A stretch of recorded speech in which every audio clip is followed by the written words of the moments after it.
Hey, what's going on? This is the Body Punch Podcast, and my name is Naz. Let's talk about UFC 264.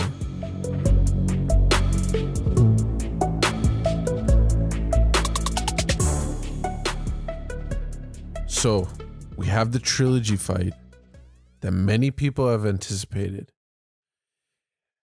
It's happened under somewhat odd ways or terms, if you will. Not many people expected this to happen at the beginning, because if we look back at what this fight was originally, it was a fight that Conor McGregor took against Dustin Poirier, and moreover, Dustin Poirier taking this fight against Conor McGregor. Now, what I mean by that is Conor McGregor, if we look at his past couple fights, the one where he made his return after the brutal, the brutal fight that he had against Khabib Nurmagomedov, he came back. He had the fight against Donald Cerrone, where he hit him with those vicious shoulder strikes. Now, after that fight, he fought against Dustin Poirier for the second time. He defeated him a long time ago at the beginning of Conor McGregor's career. Some people have named that the actual point that Conor McGregor took off in his career. That was the point where it was a big test for him. Dustin Poirier was doing some amazing things at the time. At 145, surprisingly enough, I say 145, both of them fighting at 155 now, obviously, but both of them draining themselves to make that 145 featherweight limit.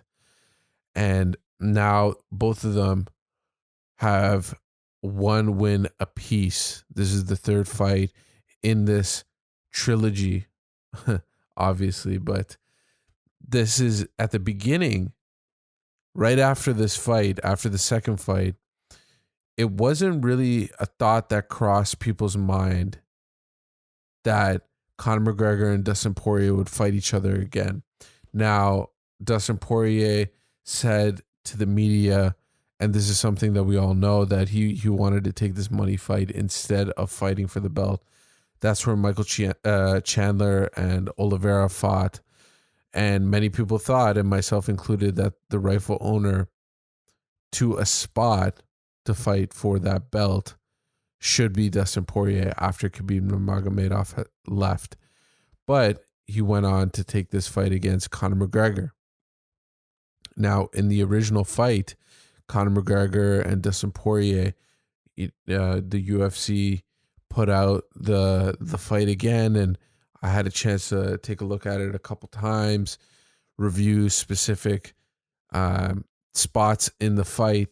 You could see at the beginning of the fight, and this happens in most of Conor McGregor's fights, is he really stood his ground. He was able to fire back against Dustin Poirier. But then Dustin Poirier, as we all saw, was putting money in the bank, if you will, by hitting Conor McGregor with those low calf kicks. Conor McGregor later on saying that this is something that he hasn't seen before, and all these different types of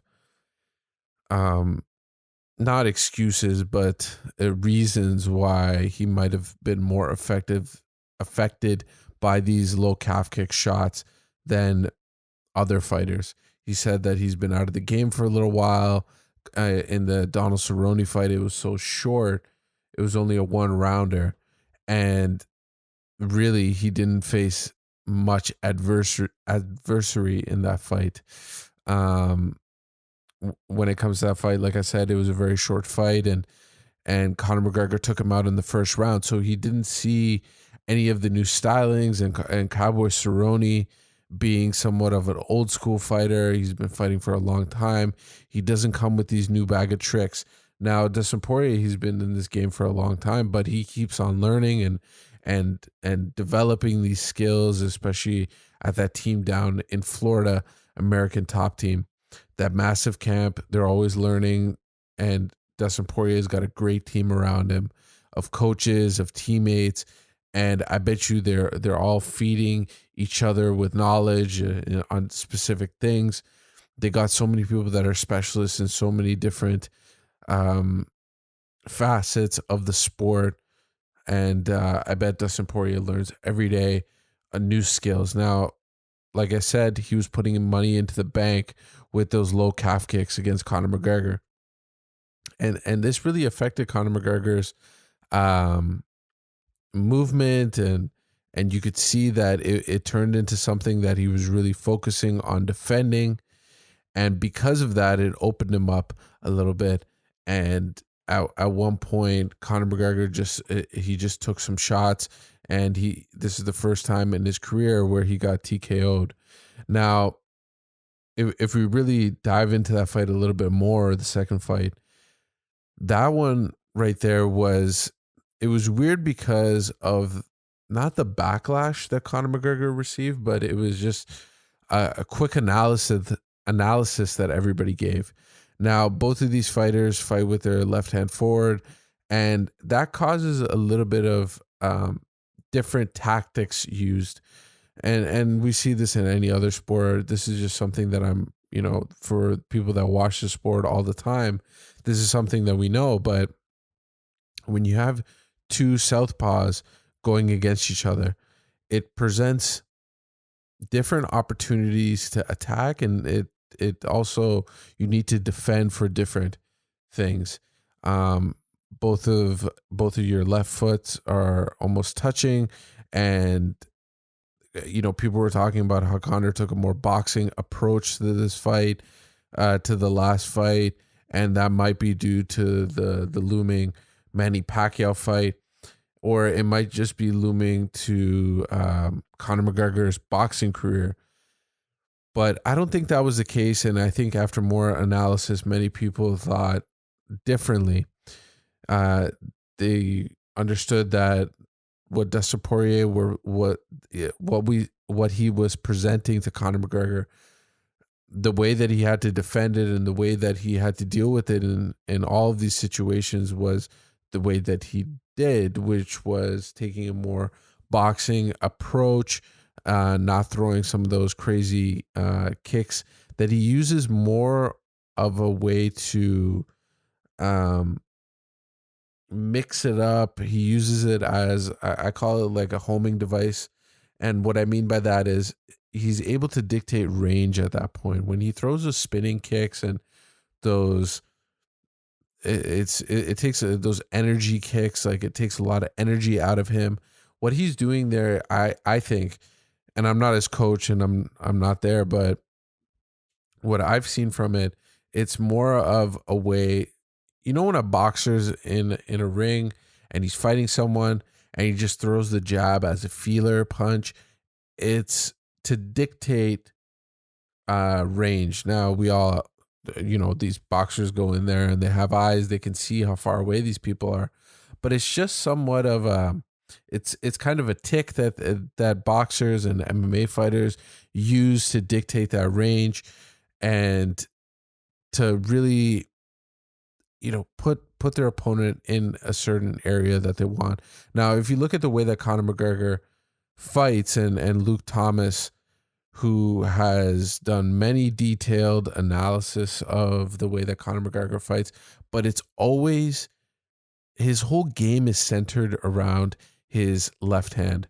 Now, his left hand being the main weapon that he uses, and being something that his whole game is around. Now, what I mean by that is the way that he moves opponents, the way that he puts them against the cage. It's all to hit him with that money shot that he has, which is his left hand. And that's what Conor McGregor tried doing a little bit, but I think Dustin Poirier figured out that he had to be the aggressive one coming out of the gate, taking away some of that mobility that Conor McGregor is well known for, and the wide stance and all that kind of stuff that he's, that's Conor McGregor's thing. It happens with many fighters, but if you see a silhouette of a fighter, Like if you look at a silhouette of Dominic Cruz, you know that it's Dominic Cruz. I believe if you look at a silhouette of Conor McGregor, you would know that that was Conor McGregor. And Dustin Poirier knew that, the wide stance and the back and forth movement that Conor McGregor has is something that he needs to take away. And because that movement, even though it's not prolific throughout the whole fight, you see ebbs and flows of that at the beginning of the fight and maybe in the middle of the fight at the third round, or you see it coming in and out of play. And Dustin Poirier wanted to take away that mobility right off the gate, and that's some perfect game planning that him and his coaches had. Now, what do I think is going to happen in this third fight? Let's just look at it from a different perspective, not the X's and O's. But if Conor McGregor wins this, then they're going to have to shoot him right to the top. Same with Dustin Poirier. They're going to have to shoot him right to the top. I think whoever wins this fight is poised to fight for the belt against Charles Oliveira. That's going to be a tough fight for both of these guys, but Charles Oliveira presents so many different things. I'm just thinking of his ground game and how it might affect Conor McGregor, but you got to take the guy down first, and you have to deal with him on the feet. And Dustin Poirier is no slouch on the ground either. And so that would be a massive test for both of these guys. But like I said, this is kind of a tee up for the person who's going to fight for the belt next.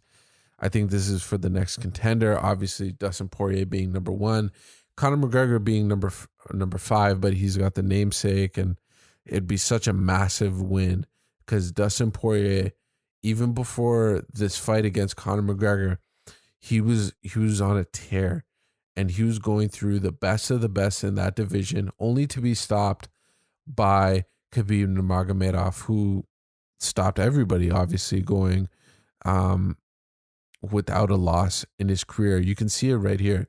And I forget about some of these fights, but what an amazing run that he was on.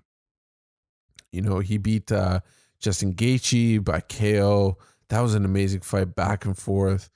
He beat Eddie Alvarez, then Max Holloway. That was an amazing fight. And then he fought Khabib Nurmagomedov. Now, obviously, Khabib, like I said, beat everybody, and nobody was able to unlock that code. Now, then he had that amazing fight. It was one of the first fights in Las Vegas in that Apex arena with no fans in June 27, 2020.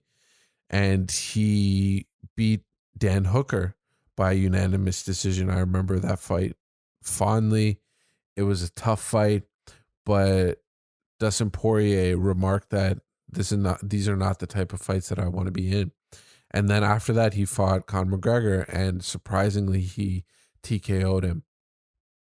Now, the fight itself for Conor McGregor, I think this is, it seems like we're saying this about every single Conor McGregor fight that he's in, but I just don't know a way to take him seriously for title contention if he doesn't win this fight. If he's not able to get this win against Dustin Poirier in this fight and get 2 wins out of this series, then it's going to be hard to take Conor McGregor seriously in the run for the belt. Conor McGregor went on that amazing run at 145, and then he won the belt against Eddie Alvarez at 155. That was an amazing run for him. But at this point in his career, especially him being so famous and well off, these kind of things, you still have to, no matter any of these things, you still have to win. There's literally nothing that can be done. Winning will solve everything for Conor McGregor. And for Dustin Poirier, this is another way for him to show the new fans that pop up at a Conor McGregor fight about who he is and what kind of fighter he is. And what a fun fighter Dustin Poirier is. Some of the fights, even though he doesn't like it all the time, his fights with Justin Gaethje and Eddie Alvarez, and even the Conor McGregor fight, he put himself into the fire at some points, because when you're fighting Conor McGregor, no matter who he is and what time in his career he's in, Conor McGregor is still powerful. There's nothing you can do about that. And honestly, he really put himself in the fire, like I said. This fight is going to be in Las Vegas, I believe. Yes. And this one's going to be in Las Vegas, T-Mobile Arena. There's going to be a bunch of fans, and it's going to be really fun. It's going to be fun to have Conor McGregor fight in front of a packed house against he fought in front of I believe it must have been a couple thousand fans out there in Abu Dhabi Fight Island. But now to see him fight against a packed house again, it's going to be really fun.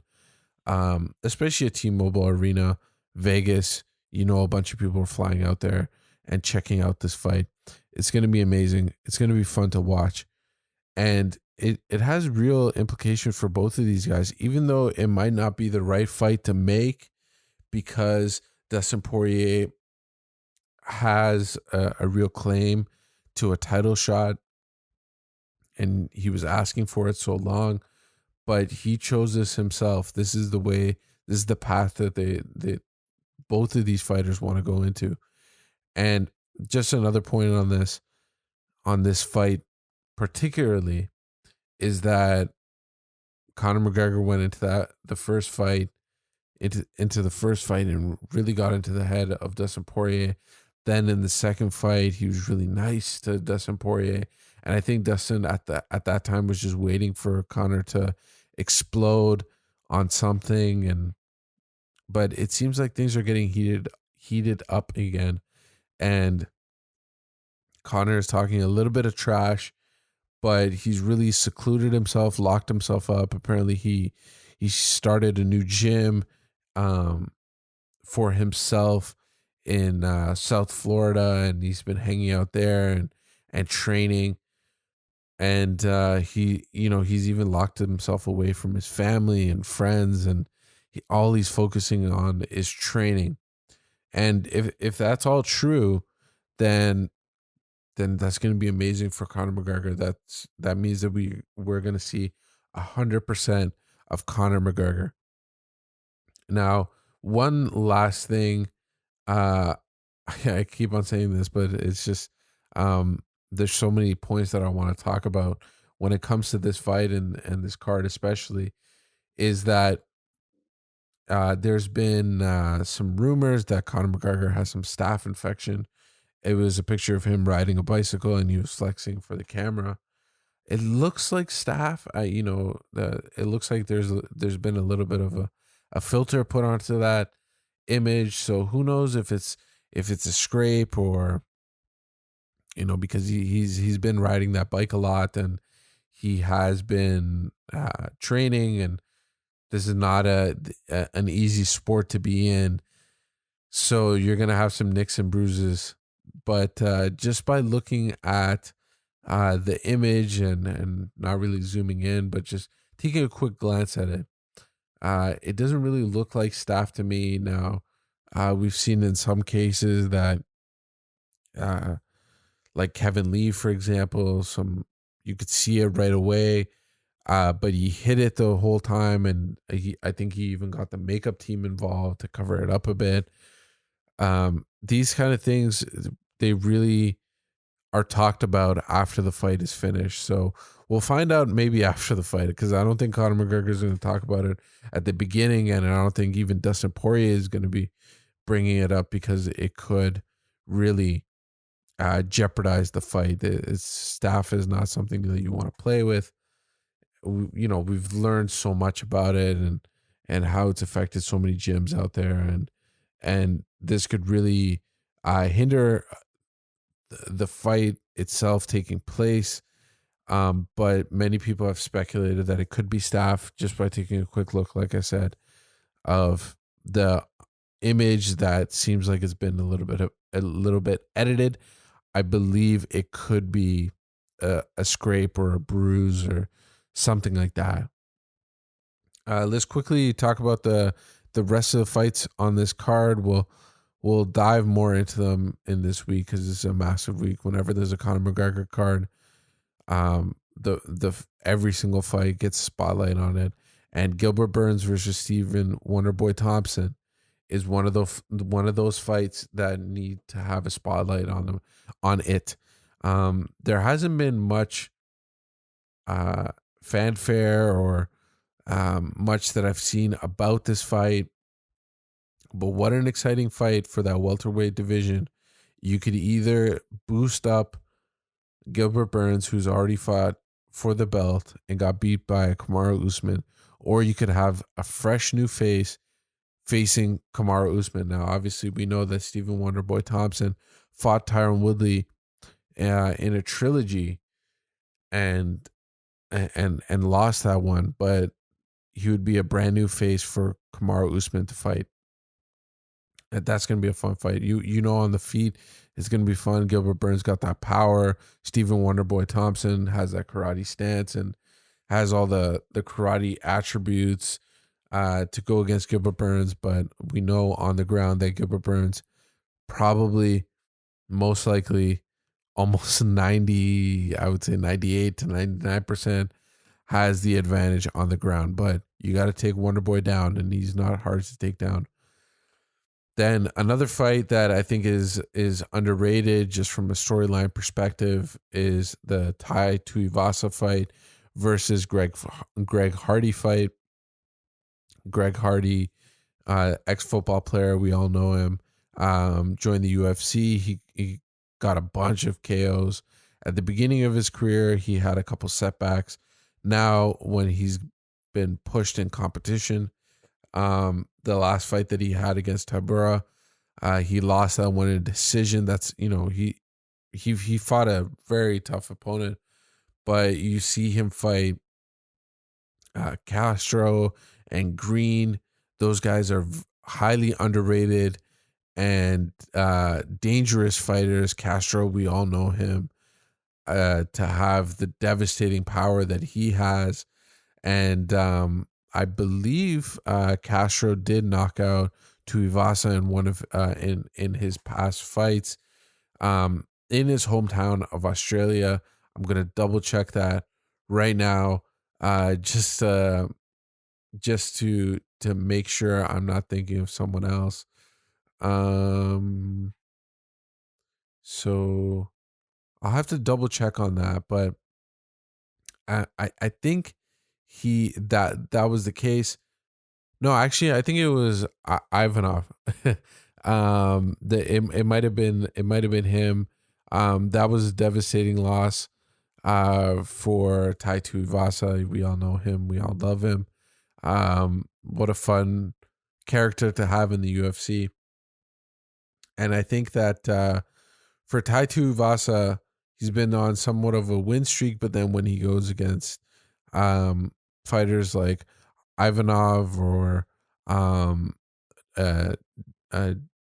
Santos or any of these top level fighters that we've seen, he struggled a bit. Now, he does come out of that exciting camp in Australia under the tutelage of Mark Hunt, and so we know that this one's going to be a banger and it's going to be super fun. And then we have Sean O'Malley. On the UFC website, it does say that he has an opponent. But Sean O'Malley was in a podcast earlier and he said he wanted to fight someone else, and Ricky Simone came up, and all of these fighters came up. So we'll talk about that later, but I think Sean O'Malley needs to be on this card. He's just such a massive name now, such an underrated massive name, if you will. he brings his cult following of fans to any of the cards that he's on. And especially to add to a Conor McGregor card is going to be super fun. Then you have the natural born killer, Carlos Condit. He came off of a fun win in his last fight, and it kind of it seemed like it recharged the batteries for Carlos Condit. It was the fight against Matt Brown, and he won that decision, and it was a great win for him, and it was a fun win. It was a fun fight because then you got the Carlos Condit and Matt Brown fight that we always wanted to see, and we were never able to get at back in the day, but then we saw it later on. We got Nico Price coming out to this fight against Michael Pereira. We all know that Michael is always fun, and he's had somewhat of a more reserved style in his later fights, but we know he can explode every once in a while and do stuff like the Showtime kick, and we've seen a bunch of spinning like stuff that he's done and in other organizations and in the UFC. But in his last couple fights, he won by submission. He's won by decision. We've seen him take a more it's a different approach. But then you get Nico Price. We all know that he always brings it every single time he fights. His last fight a little while ago, I think it was something happened. I believe it was a draw against Cowboy Cerrone. That was a really fun fight. Really weird situation at the end, and then you get Nico Price smiling that he got a draw with Cowboy Cerrone. We have the infamous Ryan Hall coming back, and Ryan Hall, man, everybody's been waiting for this guy to come back, the jiu-jitsu phenom, and making his comeback. His last fight was against Elkins, and then he had that amazing win against BJ Penn, that amazing submission win that he got. But it seems like nobody really wants to fight Hall, and this is it's great to just see him back. He's such a phenom on the ground. He's amazing to watch, and he brings a different taste to MMA, and not just it's not just seeing two people swing on the feet. He's just a phenom on the ground.